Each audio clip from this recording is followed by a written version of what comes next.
I'm recording this a day or two ahead of time because, things are happening this week, and I want to make sure that there's actually something coming up on the channel that is not a short. I came back from Wisconsin this past weekend because of Colossal Gone North, and, I bought some things. And yes, that includes some cheese, but I also got to visit this really cool place in Wisconsin Dells with one of my staff friends called the Museum of Root Beer. It's only been open for a little over a year, I think. Not only did I get to experience the history of root beer, you can also buy root beer in the shop without even going in if you really want to. We got to sit at the bar and we got to drink root beer out of a frosted mug. They had 4 different ones on tap that is like rotating that they actually serve there. And they also have a pretty decent selection of bottles. A long time ago, I actually wanted to do a root beer drinking video, and most of that got thrown out in the end because I never got around to doing the video. So I think since we only have 4 this time, maybe we can pull it off. If for some reason you've been living under a rock or you're from overseas, root beer is essentially just a soda that's made out of a combination of, extracts and herbs, I guess you would say. In the olden days of yore, the most common flavor base was sassafras, and then, of course, sarsaparilla. In fact, sassafras for a while actually got banned in the United States, so they had to come up with either artificial sassafras or a lot of root beers also use sarsaparilla, which is ironic because there's a separate soda that's just called sarsaparilla. What you need to know is that root beer was traditionally made by people at home until it was finally brought to a commercial state. Like with a lot of other sodas, what they sold was like a concentrate, little packets of root beer base. You can still find the original one in its commercial form. It's called Dad's Root Beer. We're not covering that one today. I think we'll start with this one because it's a Wisconsin native. This is Potosi. It's made by the Potosi Brewing Company. They also make a lot of beer. What you'll find is a lot of specialty root beers ended up getting made by breweries. And this is kind of in line with the history of its development because some root beers used to be alcoholic, and then root beer was seen as an alternative to the alcohol industry during Prohibition, and now we've circled back to an age where hard root beer is a thing again. Much like with our specialty sodas at Manly Battleships, this one features pure cane sugar, but it's also flavored with honey. That's something that's become a little bit more popular of an ingredient the last couple of years, I've noticed.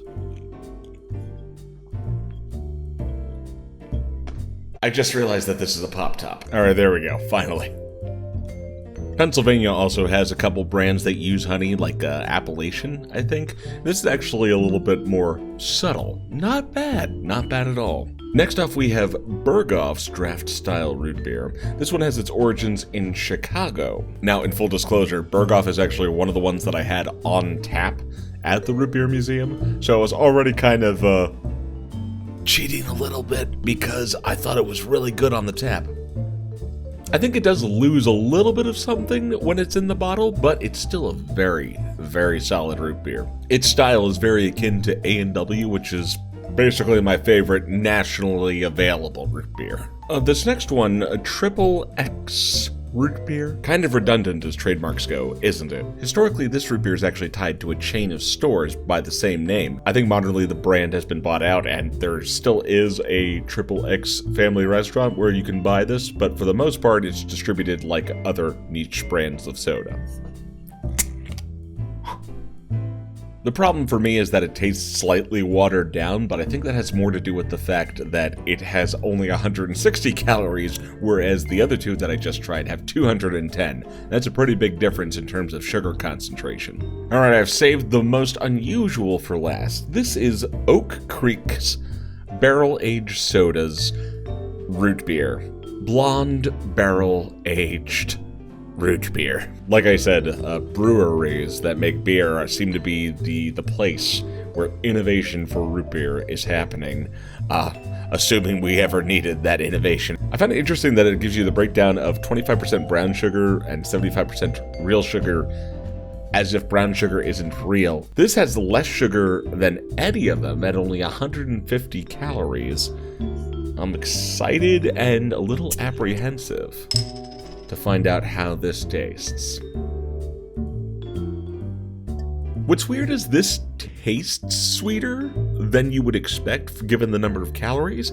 I suspect that this one incorporates flavors like maybe wintergreen? Some kind of mint, I think. That's something you would normally see in something like a birch beer. I recently found out that several commercial brands of root beer, like back in the early 20th century, did incorporate birch extract. So I suspect something akin to that is in the mix with this, that's kind of giving it that extra sweet taste. Very low carbonation, and what's odd is it kind of has the mouthfeel of juice. I know that's not going to make any sense, but if you ever get the chance to try this, I think you'll know what I mean. So where to start? I think we got to start with a C tier ranking for the Triple X. It's not undrinkable, but it's certainly not something I would have picked off a shelf had I experienced it before. Next up, B tier.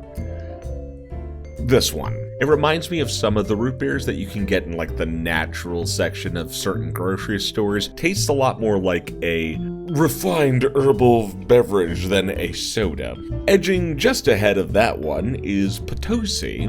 Pretty sweet, lots of flavor. Definitely gives Sprecher's a run for its money if you've ever had the dubious pleasure of trying that brewery's root beer. And out of the collection, I think we're gonna have to go with Berghoff. This is our S tier. This is the one. Doesn't make itself out to be more than it is, just a very solid root beer.